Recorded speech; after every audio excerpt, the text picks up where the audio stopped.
Welcome to the 2021 Economic Depression and Preparation Channel. I'm your host, Tony. Thank you so much for joining me on this Friday, June 11, 2021 edition.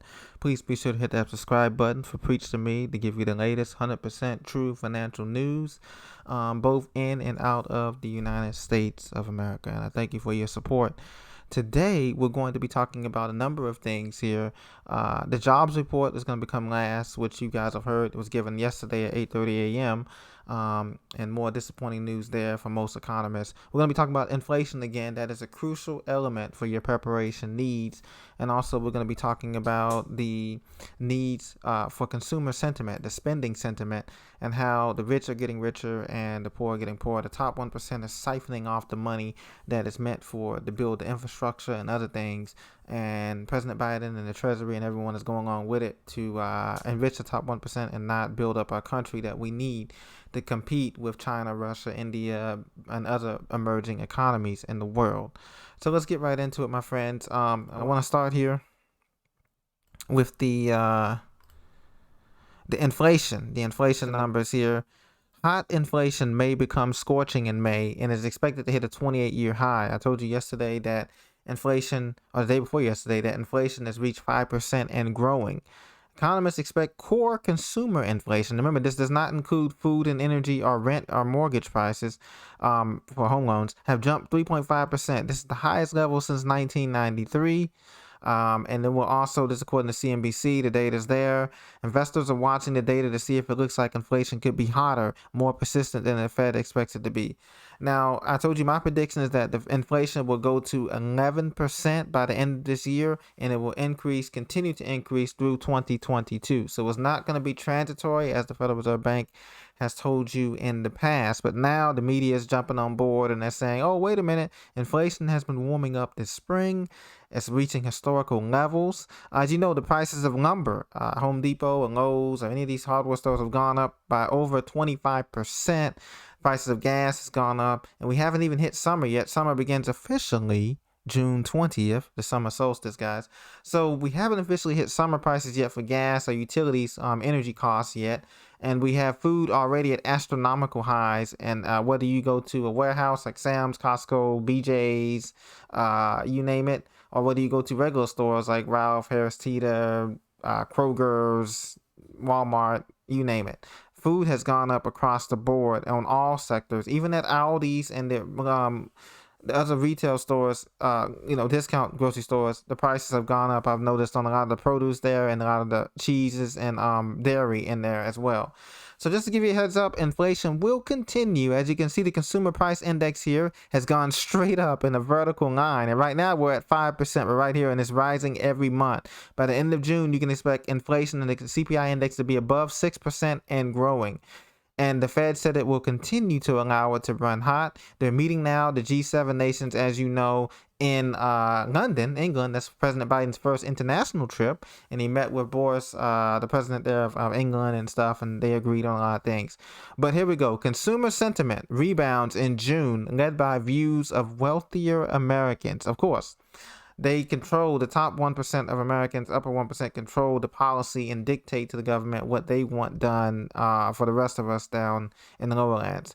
But see, rising inflation, this is MarketWatch.com, versus historic job gains in the battle for the U.S. consumer psyches. That's key. This is a mind battle, okay, because with the rising inflation, you are spending more dollars to get less products. It's called shrinkflation. When you go on the shelf, like this lady's looking on the shelf, she's getting less of a product but paying more money. And so because the stimulus makes you think that you have more money when we had stimulus than you actually have in your pocket, you're actually losing the battle to inflation. And job gains have stalled. We've lost jobs here. I want to get to that right here for you guys.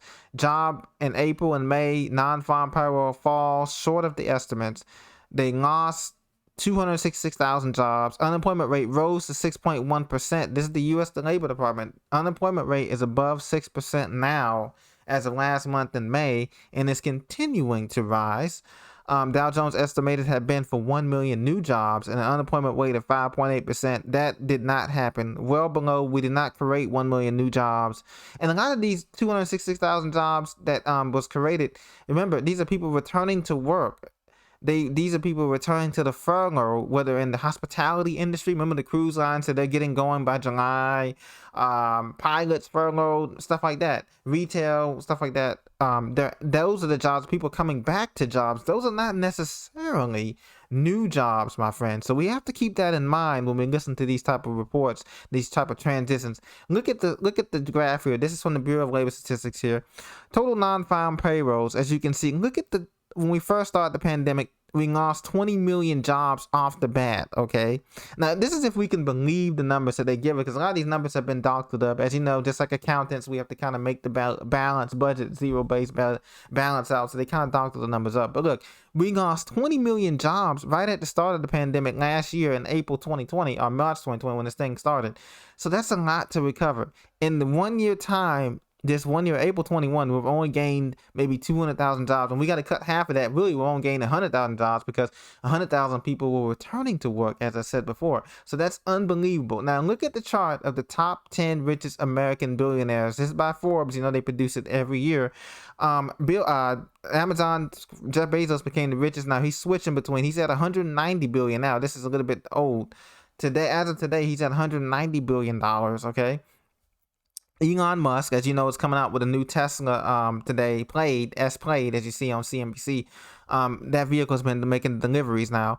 151 billion. Bill Gates, of course, 124 billion. What's interesting to note about these billionaires, super mega billionaires, is that when you think about production of Americans, what are they producing? This is all in technology. Facebook, Microsoft, Tesla, Amazon, but they're not producing anything of value like land, oil, resources, non-renewable resources, and they're not producing jobs. They're producing jobs somewhat, but they're actually switching to a bunch of automation. As you know, Elon Musk Tesla plants, half of it, more than 50% of it, is done by robots that assemble these cars and assemble these SpaceX. He only uses SpaceX humans to go up in some of these rockets because every week he's launching satellites. So you have to remember that too. Bill Gates, the same thing. Microsoft outsources a lot of their jobs to Singapore, Thailand, Russia, India for computer programmers. A lot of the American-born programmers there, the newcomers that's coming out of Stanford and all these big computer engineering schools, they're not getting hired by companies like Microsoft and Facebook. Facebook and Microsoft rather pay for sweatshop labor and computers, engineers, and programming over in India and other countries like that. So they're not keeping money in the United States at all. Same thing with Warren Buffett, 96 billion, old money. Most of his money is made from old money, past times, owning the railroads, owning all that kind of stuff. So, they're not keeping money in the United States. The world's billionaires have already had their exit plan, their strategy, private jets. And Jeff Bezos is going to space with his brother next month in his new company, Blue Origin, in July. So they already have an exit plan to get out of here when this thing implodes. Their money is already safe. They have private jets, underground bunkers, full of food, full of water, full of you name it, everything, ammunition, everything they need to sustain themselves for the next 20 years. We, on the other hand, have to rely on what we see out here in these streets. And that's why it worries. Consumer sentiment is going to worry us, because as the inflation gets high, you're not going to be able to find these products as easy as you think you are in cities like New York, DC, Chicago, LA, Seattle, Indianapolis, Detroit, Miami, Orlando, you name it. We're not going to be able to find the supplies we used to be able to find, the basic supplies, clothing, food, water, medicine, shelter, because the supply chain is broken. And because of which, this is just the prelude. This is like the calm before the storm. And the storm is coming, as you can tell. Inflation is not going away, hyperinflation, and afterwards comes a deflation. But unfortunately, when that deflation bubble happens, nobody will have any money, real money, to buy anything, because it's been spent up in the hyperinflation period that we're going through in this first period of the collapse, ladies and gentlemen. So that's why I stress to you to continue to think of ways to improve, continue to think of ways to grow your own food, to be less dependent upon the system, because the system could collapse at any moment now. It's not a question of if, it's now a question of when. And that's whether you, regardless of your political beliefs, your religious beliefs, your socioeconomic status, it's not a question of if in America, it's a question of when we head down the road of Weimar Germany, Zimbabwe, or Venezuela, which we are, because now the Federal Reserve Bank has no other choice but to continue to print money. And so every day become more self-sufficient, learn new skills on your computer, continue to follow us, but also learn new skills like, maybe you're good at painting, maybe you can find a skill that you can sell something from home on the internet and make additional change. Whatever extra money that you make, whether you're retired or still working in the workforce or self-employed, use that money and those tools while it still has some value to further your collection of preparations, because it's better to be prepared for a rainy day than to not be caught out there with nothing, not be caught outside without your raincoat, or anything on. It's not a good feeling, ladies and gentlemen, and we're coming to that. And so that way we can help others in our neighborhood, and we can most importantly help ourselves and our family. And I believe that's what that's what it's all about in service as true Americans. So thank you very much for listening. God bless you. Have a great weekend, and I'll talk to you very soon in the next video.